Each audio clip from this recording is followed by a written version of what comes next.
राम राम साथियों, जय डुग्गर, जय माँ बोली। साथियों अज लगी हूँ गजरेला बनाना। खैर होंदा तो सारे ही होना बनाना है, पर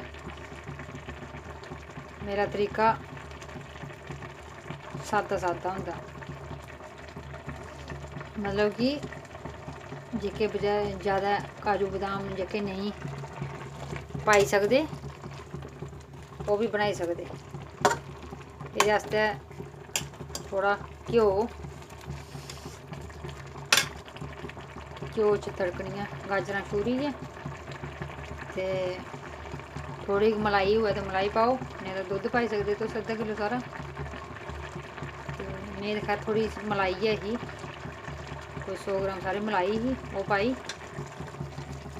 बस इसी ल्हांदे रौह्ना ते जिस तगर एह् पूरा सुक्की नी जा मलाई ते जां दुद्ध पाया तो दुद्ध जां मलाई पाई ते मलाई, तद तगर इसी ल्हांदे रौह्ना बार बार।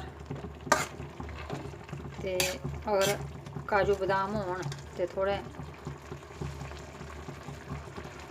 कुट्टियै थोड़े बरीक करियै तुस पाई सकदे, नेईं होन तां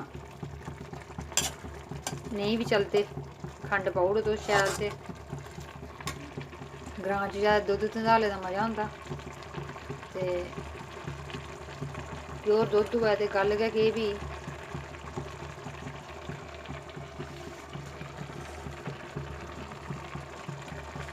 प्योर दुद्ध होऐ ते फ्ही इन्नी होनी, फ्ही दुद्ध बी चलदा, छड़ी मलाई नेईं। मलाई होंदी ही ज्यादा थिंद होंदा मलाइयै च ते सोआद औंदा बक्खरा गै। ते इसी असें 15-20 मिंट लगदे न इसी तेज आंच उप्पर बनाना।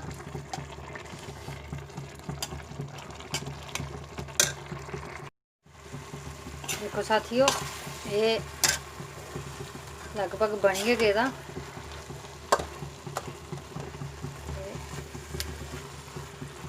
तुस छड़ा दिक्खियै कमेंट राहें सनाना बनेआ कनेहा लग्गा दा। ते दिक्खियै ते इ'यां मन करा दा ते इ'यां गै गरम गरम गै पां हत्थे च।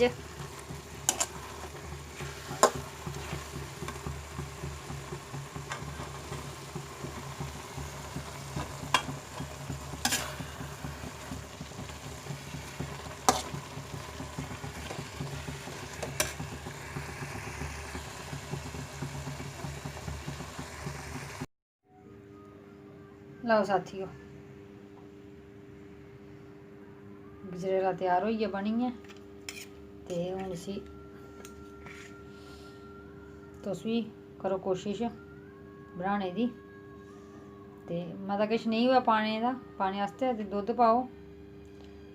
ते जियां अद्धा किलो अगर गाजर ऐ ते अद्धा किलो दुद्ध पाओ, ते थोड़ा घट्ट है तो घट्ट स्हेई। अगर मलाई है तो 100 ग्राम सारी मलाई होऐ ते बड़ी।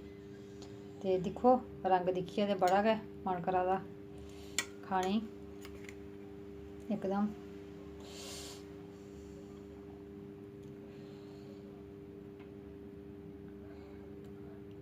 ते अ'ऊं चखानी आं गुड़िये गी, ते तुस बी बनाओ ते चक्खो ते इसी दिक्खियै कमेंट राहें सनाओ कनेहा बनेआ, कनेहा लब्भा दा। एह् च ज़्यादा में किश निं पाए दा, सिंपल सादा, किश कोई ज़्यादा निं, छड़ा गाजरां लाओ, दुद्ध, खंड ते कड़छी सारा घ्यो। ते तुस बी बनाओ, खाओ ते अपने टब्बरै गी बी खलाओ। धन्नवाद साथियों। ते साथियों कन्नै कन्नै लाइक ते सब्सक्राइब बी करा करो, अपने होर साथी बी जोड़ो मते शा मते। ते अपना आशीर्वाद हिरख दिंदे रवो इ'यां गै। धन्नवाद साथियों।